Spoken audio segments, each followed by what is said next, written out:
नमस्कार, आदाब। मेरा नाम है पथिक और चलचित्र टॉक्स की इस नई पेशकश में आप सभी का बहुत बहुत स्वागत है। आज हम जिसके बारे में बात करने वाले हैं वो है एक पाकिस्तानी शायरा सारा शगुफ्ता, और उनकी जो नज़्म मैं आज पढ़ने वाला हूँ उसका शीर्षक है खाली आंखों का मकान। तो ये नज़्म कुछ इस प्रकार है। खाली आंखों का मकान महंगा है, खाली आंखों का मकान महंगा है, मुझे मिट्टी की लकीर बन जाने दो। खुदा बहुत से इंसान बनाना भूल गया है, खुदा बहुत से इंसान बनाना भूल गया है, मेरी सुनसान आंखों में आहट रहने दो। आग का जायका चराग है, आग का जायका चराग है, और नींद का जायका इंसान। मुझे पत्थरों जितना कस दो, मुझे पत्थरों जितना कस दो कि मेरी बेज़बानी मशहूर ना हो। मैं खुदा की ज़बान मुंह में रखे कभी फूल बन जाती हूँ और कभी कांटा। जंजीरों की रिहाई दो, जंजीरों की रिहाई दो कि इंसान इनसे ज़्यादा कैद है। मुझे तन्हा मरना है, मुझे तन्हा मरना है, सोए आंखें ये दिल किसी खाली इंसान को दे देना।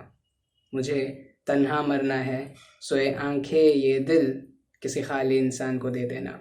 तो ये लिखावट थी सारा शगुफ्ता की, और इसे लिखने के पीछे कहीं ना कहीं उनके निजी जीवन के ऐसी घटनाएं भी रही, जिसके बाद इस प्रकार की लेखन हम इस कविता में देख सकते हैं, जहाँ पे वो लिखती है कि खाली आंखों का मकान महंगा है, या खुदा बहुत से इंसान बनाना भूल गया। या जब वो लिखती है कि मुझे तन्हा मरना है, तो ये दर्शाता है कि कैसे अपने जीवन में वो हमेशा प्रेम की तलाश में रही, मगर वो कभी ऐसा कोई व्यक्ति ढूंढ नहीं पाई जिसके साथ वो रह सके, जिसका साथ वो पा सके।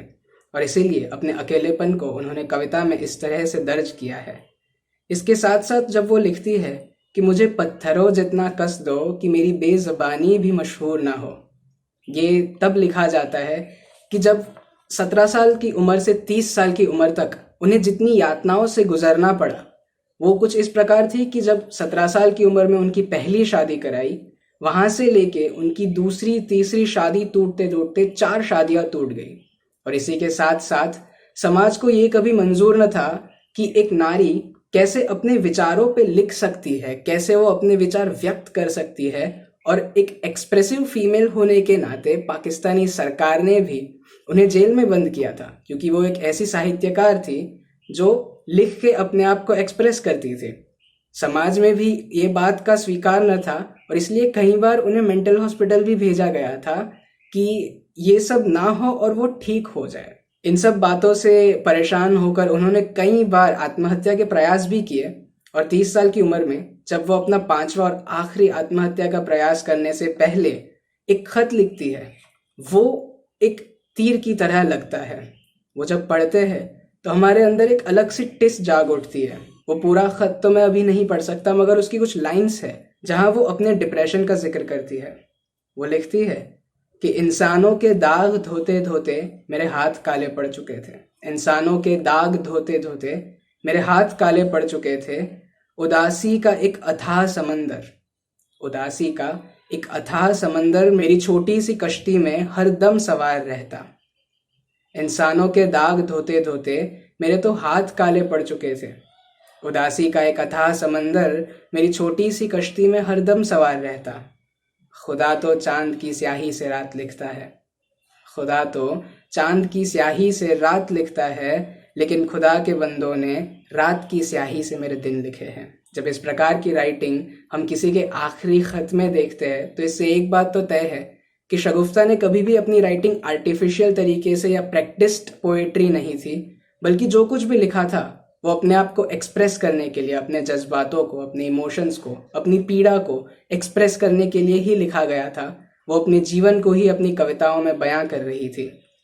सारा शगुफ्ता के जाने के बाद उनके 2 उर्दू मजमूए प्रकाशित हुए। वो दोनों किताबों का नाम है आंखें और नींद का रंग। कहते हैं कि एक लेखक अपने आप में एक इतिहासकार भी होता है, क्योंकि जब वो एक कहानी, कविता या उपन्यास लिखते हैं तो वो कंटेम्प्रेरी टाइम्स को अपने लेखन में एक दर्पण की तरह दिखा देते हैं, और आगे जाके जब उनके लेखन को पढ़ा जाता है तब आने वाली नस्लें उनसे नसीहतें लेती है, उस समय से सीख लेती है कि उस समय कैसा दौर था और आज के दौर में बदलाव की क्या ज़रूरत है, कितना सीखना चाहिए। और सारा शगुफ्ता का नाम भी इतिहास के पन्नों में 1950 से 1970 के दशक के इतिहास में ऐसे ही मौजूद रहा है। मशहूर लेखिका अमृता प्रीतम ने भी सारा शगुफ्ता के नाम पे एक किताब लिखी थी जिसका नाम था एक थी सारा। सारा शगुफ्ता के लिए 2 ड्रामा भी लिखे जा चुके हैं जो हिंदुस्तान में काफ़ी मशहूर हुए, जिनका नाम है मैं सारा और सारा का सारा आसमान।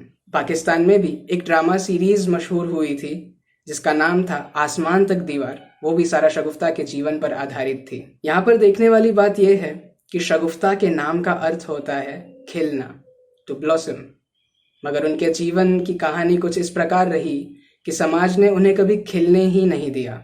और दूसरी बात यह है कि जब तक साहित्य में सारा शगुफ्ता का नाम है तब तक उनका नाम कभी मुरझा भी नहीं सकता। तो उम्मीद है कि सारा शगुफ्ता की ये कविता और उनकी कहानी आपके दिलो दिमाग में कहीं ना कहीं असर ज़रूर करेगी। और ऐसी ही कविताएं और कहानियों को पढ़ने के लिए, देखने के लिए जुड़े रहिए चलचित्र टॉक्स के साथ। और आपके साथ जल्द मुलाकात होगी अगले एपिसोड में। तब तक महफूज रहे, आबाद रहे। शुक्रिया।